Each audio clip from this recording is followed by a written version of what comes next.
Официално ви приветствам с добре дошли на второто издание на фестивала на българската легенда Самодивско сборище. Миналата година, знаете, темата беше Самодива. Тази година гостите си избраха Змей, Ламя, Хала. Нека да си припомним за какво сме се събрали. Идеята на фестивала е да популяризира българската митология и нейните мистични същества. Да си припомним техните имена, качества и вълшебни роли в ежедневието на древните българи. Каним съмишленици, които могат да разкажат легенди, чути от старите си родители, изследователи на митологията ни, читалищни дейци, архиви и други институции, които съхраняват данни за небивали чудновати случки по нашите земи, превърнали се в легенди.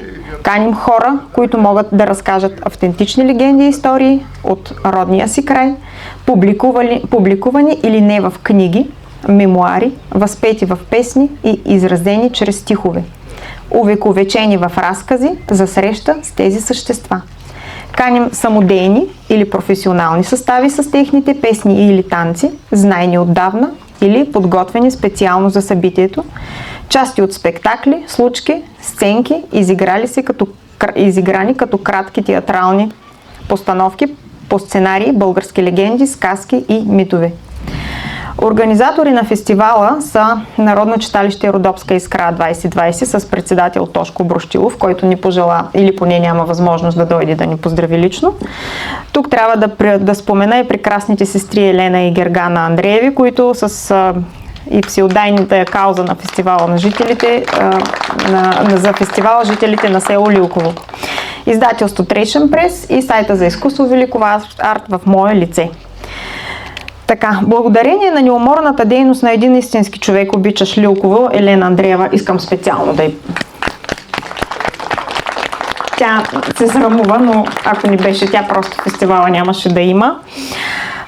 И какво да има? Той спечели конкурс за минимално финансиране от Национален фонд култура. Проектът се реализира с финансовата подкрепа на Националния фонд по програма Фестивали 2024 година, модул Нови фестивали.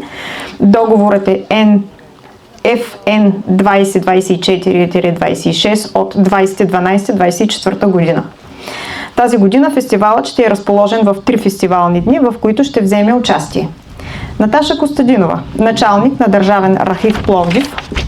Тя ще представи Змей, Ламя, Хала в архивохранилищницата на Държавния архив.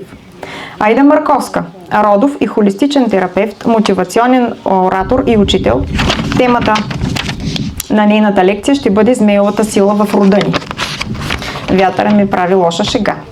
Николай Елчевски, пловдивски журналист и писател. Той ще разкаже действителна случка, научена от неговата дългогодишна дейност. Темата ще бъде Змеове и колесници в небето над Родопите. Вихра Баева, доктор по фолклористика и доцент в секция Антропология на словесните традиции при Института за етнография и фолклористика с етнографски музей Камбан.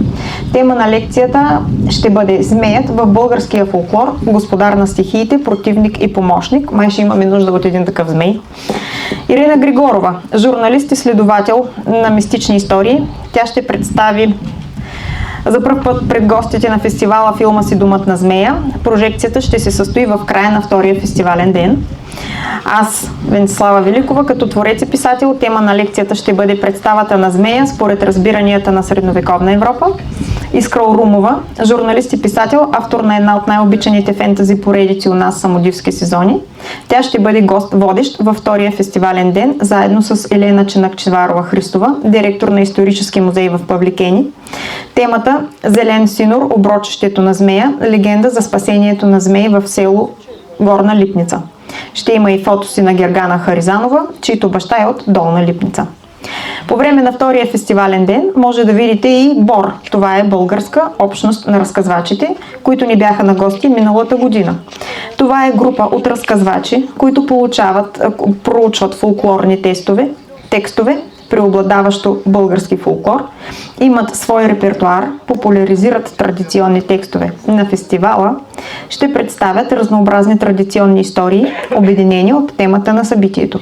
Слушателите ще имат възможност да се срещнат с индивидуалния стил на всеки от изпълнителите и в същото време да участват в цялостен спектакъл, наситен с емоционалност и с мъдростта на неизвестни разказвачи от много поколения. Ще има и работилничка за деца в събота и неделя. В събота Емилия Паркър, художник и творец, ще води работните занимания, да си направим змей от хартия. Оригами змей за по-сръчните и змей марионетки за по-малките сръчковци. В неделя Тони Пранджева, ваятелка на керамика, талантливо превръщащи я във въздействащи пана и предмети за дома. Темата на работните занимания ще бъде магията на българския фолклор. Създай пъзел с образа на змей. 2 танцови групи ще представят своите постановки, организирани специално за събитието. Танцова група Младост от Варна с хореограф-режисьор Мирослав Михайлов и хореограф Людмила Стоева. Фолклорна група Тракийска хубост от Пловдив с ръководител Виктория Попова. За цялостното заснимане на фестивала в снимки и видео ще съдейства Жилислав Николаев, фотограф и собственик на Момент Студио. Той и неговия екип ще помогнат да запазим всички моменти от фестивала на българската легенда чрез фото и видео заснимане. За фестивала помага и Магдалена Тодорова, комуникационен менеджер. Фестивалът ще завърши в неделя с поход до Параклиса близо до селото, в околностите му, като преди това ще изберем тема за следващото му издание. Ще станем свидетели на награждаването на децата, участвали в конкурса за детска рисунка на тема Змей, представени на книгата Змей ламя хала от поредицата Истини и легенди. Инициирано от издателство Трейшън Прес, ще говорим за предстоящия Енюв ден или Билюбер, ще гледаме филма за Змей и неговия правнук, още много песни и танци ще има в нашата програма. За някои неща може би дори няма да има време сега да обявя, но вярвайте ми, за всички ще бъде интересно. Дрес код. Знаете за дрес кода, бялата риза с сребристото коланче за дамите и бялата риза с пълновото перо за господата. Вихра Баева в неделя, който иска да остане, ще разбере защо точно сребристо коланче и защо точно пълново перо. Ние организаторите се надяваме гостите, тръгвайки си в последния ден, да сте с познания обогатени с повече и повече за тези митологични същества, които за нуждите на фестивалните дни обединихме сякаш са в един образ. Вие обаче ще видите, че това са 3 различни същества и се надяваме да успеем да ви предадем представа за образите им. Най-важно е да успеем да върнем интереса ви към българската митология, легенди, приказки, предания, да разкажем за образите им от различна гледна точка, да можете да придобиете колкото се може по-пълна представа за тях, как са били възприемани в миналото ни, как се поставят на сцената на ежедневието ни сега и да се умеем да придадем интереса към тях на децата си най-вече. Целта на фестивала е да върнем българската митология на българите. Обявявам фестивалът официално за открит.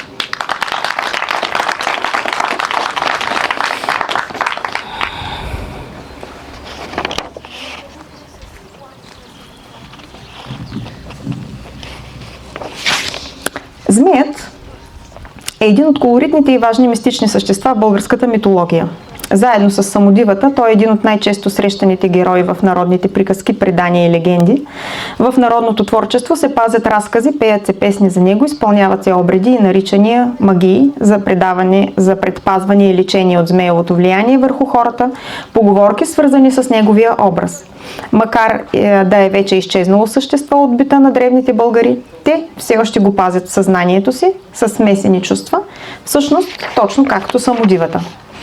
В различните краища на страната се срещат различни вярвания за неговия произход, живот, външен вид, отношение към хората, но и връзката му с съществата като змия, птица, самодива и човек в селища, градове и царства.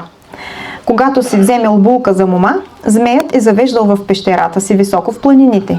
Там се здобивали с дете или деца. Ако невестата му пожелаяла да слезе до селото, където са роднините й, змеят отивал с нея. За да не смущава роднините й обаче, той се превръщал в сребристо-златисто коланче, което невестата му слагала на кръста си, или в пълново перо, което тя заедно с китка свежи с цветя накичвала на гърдите си. Това е причината днес тази годишното издание да има точно такъв дрес-код. Сега давам думата на Наташа Костадинова, началник на Държавен архив Пловдив, която ще ни разкаже за змеят, ламята и халата в архивохранителницата на Държавния архив. Наташа Костадинова беше участник и в първото издание на фестивала миналата година, като отново от изворите на архива тя ни запозна с образа на самодивата. Заповядайте!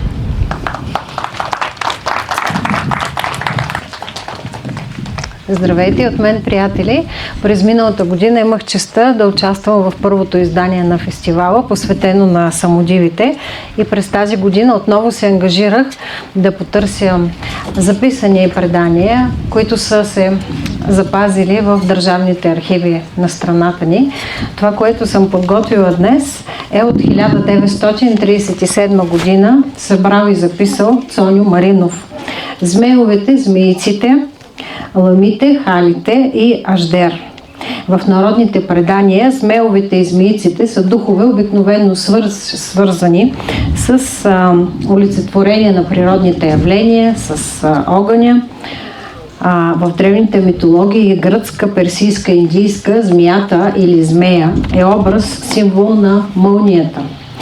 В индийската митология, например, съществува мит, че бог Индра преследва и побеждава демона на сушата, наречен Ахи, и който е заключил небесната влага. Хората след това, побеждавайки го чрез заклинание, могат да си извоюват дъжда. В нашите съседи, Гърция и Турция, съществува такава дума с персийски произход аждер, която символизира точно чудовището, което заключва влагата, спира дъжда, носи сушата и мълниите. Среща се схващането обаче, че змиите, които живеят в ниви и полета или жилища, са техни покровители и за това е запретено те да бъдат унищожавани. Нашата демонология рисува змеовете и змийците като човекоподобни създания с крила под мишниците си, с златисти люспи, покрити с опашка, подобна на змия, и притежават голяма сила. С дъха си изкубват цели дървета, пресушават навсякъде, където мине змея, той светел, дърветата се навеждали, земята пламвала, грабел моми, а момци убивал. Живеят в пещерите по високите скалисти върхове и при бури святкат и гърмят. Змеовете също имат и змиици, но понякога се влюбват и в моми. В която мома се влюби змея, започва да крее, да вехне, да съхне, избягва седенките, избягва дружките си, не ходи на хорото, за да не предизвика змеовата ревност. А пък любовта на змея или неговата ревност може да престане, ако се наберат билки. Те се изсушат, специално се набират на Енев ден и момата, която е накадена с тези билки, вече змея не я търси. Има предания, в които змея сключва и сватба с момата. На тая сватба пристигат змеове на бели коне, змийците с златни кушии, намятат на момата златна премяна и тя вече става змийца. Също има случаи, когато и змийците пък се влюбват в момък, обикновено това е овчар. Има една записана балада на Петко Тодоров, в която се казва: когато овчарят свирил по месечина и от тогава Косио се е започвал да крее и съхне. Никой болката му не можел да проумее. По него ни кокошка заклаваха вкъщи, ни да перат посмяваха, да не попарят болестта, че е още по-зле. Остана и вълната невлачена тая зима, да не развалят на змийцата леглото. Най-подир захванаха и гозба да я приготвят и с запалена свещ да я оставят в ката. Да нощ се наяде и отпилей. Едни разправят, ката вечер, змийцата с златна ковчия отвеждала Косио нейде из пещерите и сараите си. Други пък казват, самодива го била залюбила и по цели нощи го карала на хоро да изсвири. Пропъждането на змийците пак става с кадене на билки. Другите поверия, които съществуват за тези митични същества, са за ламята, наречена и змия халовита. Змията Хала, казват, била с 3 глави, 6 крила и 12 опашки. Тя не влиза в добри отношения с хората, обикновено върши пакости, краде сеитбата и води сушата. У нас има приказки, в които се говори за ламя, която поглъща хора, краде деца, плода на градините и иска редовно жертви. С нея се борят юнаци с голяма сила. Борбата обикновено трае 3 дни и завършва с победата над ламята. Юнака я побива в земята и слага край на дългата суша, руква дъжд и хората в селото са освободени от властта на ламята. В тази песен, в която змията върхлита върху юнака, той я пробожда с троерого копие, разпаря и изважда от корема и цяла сватба с сватовете. В тези борби обикновено са включени имената на крали Марко и на млад Груица, а по-късно с идването на християнството се намесва и образа на Свети Георгий, който приема образа на юнака. И в нашата иконография е изографисван Свети Георгий, убиеца на змея или ламята, като съответно тук символ вече е, че Свети Георгий е образа на християнството, който побеждава ламята, която пък е образа на езичеството. Навсякъде у нас е разпространена картината, в която Свети Георгий убива Сура Ламя, а това го прави с златен буздуган, а след убийството от нея протичат и 3 реки кърви. Първа река бяла пшеница по орачи, втора река прясно мляко по овчари и трета река с руйно вино по лозари. Преданието гласи, че с змей или ламя се воюва, за да бъде прогонен и селото да се успокои. Казва, че обичая се е състоял в следното. Събирали са се момци, когато мине вечерята, всички хора оставили отключени вратите на дворовете си, завързвали кучетата и така момците през нощта, голи голенички, грабвали по един кривак и започвали да обикалят всички къщи. Влизали в дворовете, в оборите, в кошарите, обхождали купите с слама, мушкали и били с криваците там, където може да се крие змея ламя. Никой от тях не трябвало да говори, защото издаде ли някой глас, можело ламята да го нападне и да го зарази от лошата болест. Когато свършат с цялото село, заобикаляли в селското землище, изкъпвали се в реката, обличали се и тихомълком се прибирали в къщата, без никой да ги усети. Древните митични предания, носени от уста на уста, са се предавали на поколенията, които са се учили от тях, как да си обясняват природните стихии, явления, и е било по-добре да им дадат някакъв човешки образ или образ на животно. Така изглеждали по-малко страшни, още повече един юнак с малко по-голяма сила е можело да се пребори с тях. Тайнствените приказки са се разказвали по вечери, по седенки, край огъня, спазвали са се множество ритуали, посветени на тях, и дори християнството не е могло да ги изкорени, а е предпочело да преобразува образа на юнака в някои светия и да се запази така в поколенията. Нека и ние да продължим да ги разказваме всички тези приказки пред децата, да ни слушат и да ги изследват учените. Нека този извор да не пресъхва и народните предания да продължават да се предават от уста на уста, идващи от нашите древни прародители, и да се усещаме по този начин, свързани с тях в мислите си, стъпвайки по родната земя. Благодаря много за вниманието.